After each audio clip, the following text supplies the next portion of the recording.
Okay, so the drawing I'm reviewing today is the drawing of Earl Swisher's father. I forgot his name, but he's a famous poet. He's passed away a few years ago, I believe back in 2018.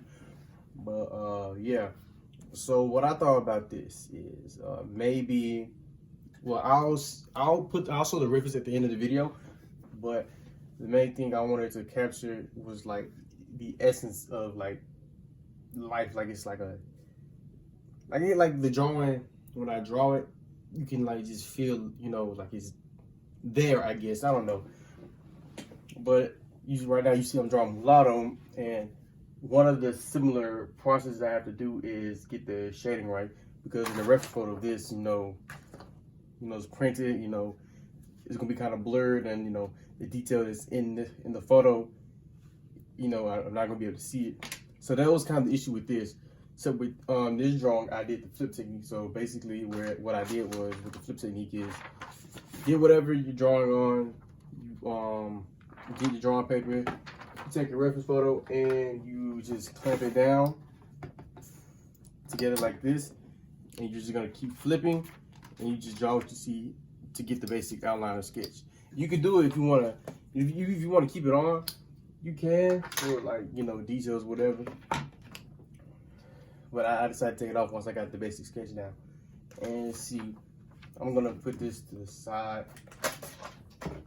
And I'll give you an example of the shading, which is the main, part of the drawing that you're gonna notice. What I did was I took one of these charcoal sticks right here, and I managed to capture all the dark spots, because in the reference photo it's a lot of detail within drawing, and I made this back in July of last year, so I wasn't really good with the details then.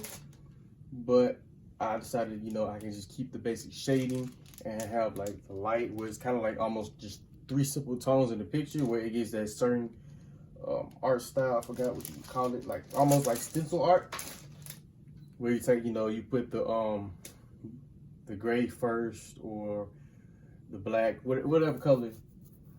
So like one of the key essentials to making this was getting the value right, and one of those was using charcoal. See, and when I use charcoal, if you can see this cube, I'm going to do this to show you the three values that I've created. Now, I'm going to kind of separate this more, because this is where I'm gonna put the darkest value. That's what I start off with first. I'm going to put the darkest value. I'm going to tell you this is charcoal. Yeah, just regular old charcoal sticks. And this is value 1, and this is what you'll see right here. So we're going to darken this. And it's not going to really be perfect, but you're just going to get an idea of the 3 shades that I, managed to pull out to get to have the drawing to look the way it is, and to understand, okay, if I want to ever do this again, here's how. So here's a tip for this: sketch out a cube, and you want to select your 3 main shades that you're going to use. And the first shade I'm using is just a solid black charcoal, like this. I'm gonna kind of blend this out a bit.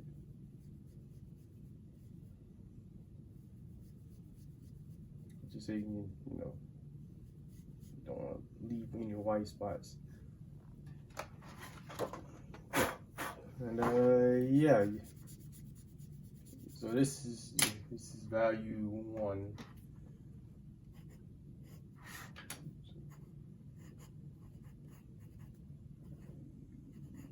So this is value 1, and it's really nothing but just just regular old solid charcoal, and you can use like a Q-tip to maneuver it, or a brush like I did earlier. And that's value 1.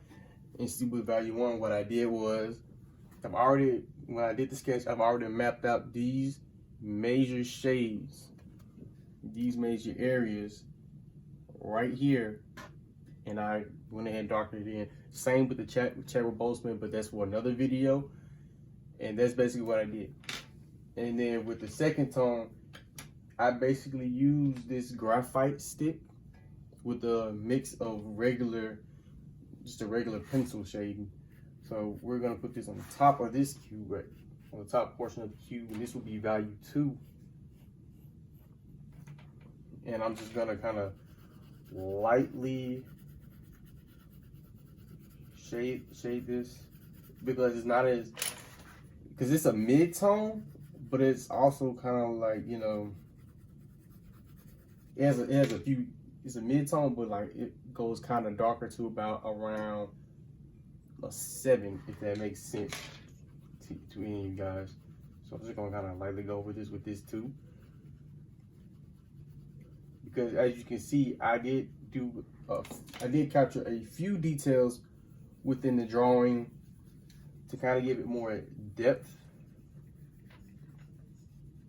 And with that, it's kind of, you know, what makes it, give it, you know, some more life or whatever. Yeah, perfect matching. This is value 2 right here. Value 2. I apologize if the video gets kind of long and boring, but you know, better camera and, you know, better editing and music in the background will come soon. But that's value 2, and basically it was just easy because once I did value 1, I understood that, you know, hey, you know, highlights are pretty much the last thing I do when it comes to drawing a portrait. So all of this, I just kind of mapped it out a little bit and just scribbled for value 2. And I used the brush to kind of manipulate some of the shades from value 1 to value 2 to kind of make it blend, and lines weren't super harsh, where it gives that cartoony feel, you know. And that's basically how I did value 2.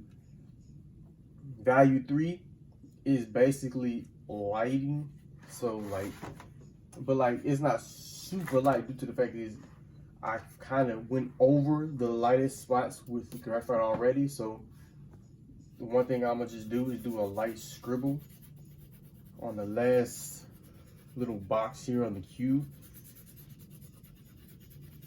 And when I kind of like blend it out, you're gonna understand that, okay, this is value 3.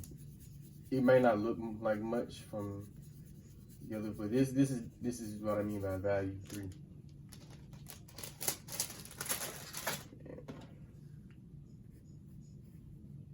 Value, and there you have it. Yeah, value 3. If you can see this, and those are the 3 values I use to create this. And overall, I give this drawing,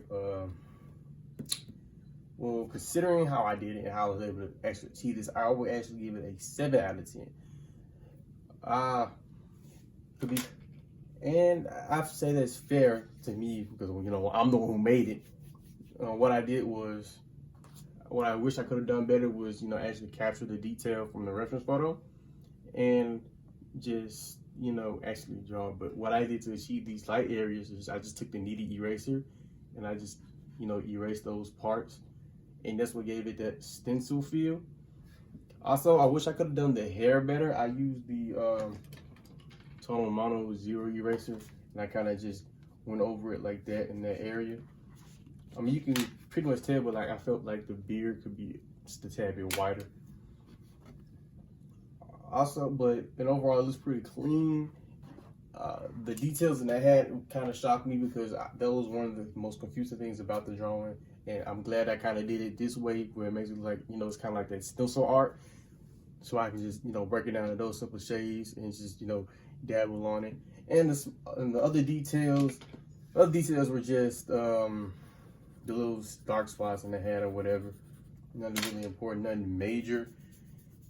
Overall, yeah, 7 out of 10. Let me just go and add some shading to this shadow right here.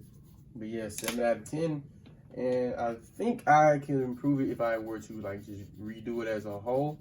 But, you know, but yeah, that's basically it. That's all I wanted to explain. So let me know in the comments, if you're still watching this video and you got to this part, what you think of this drawing yourself. Hold on, let's name it in the way, but yeah.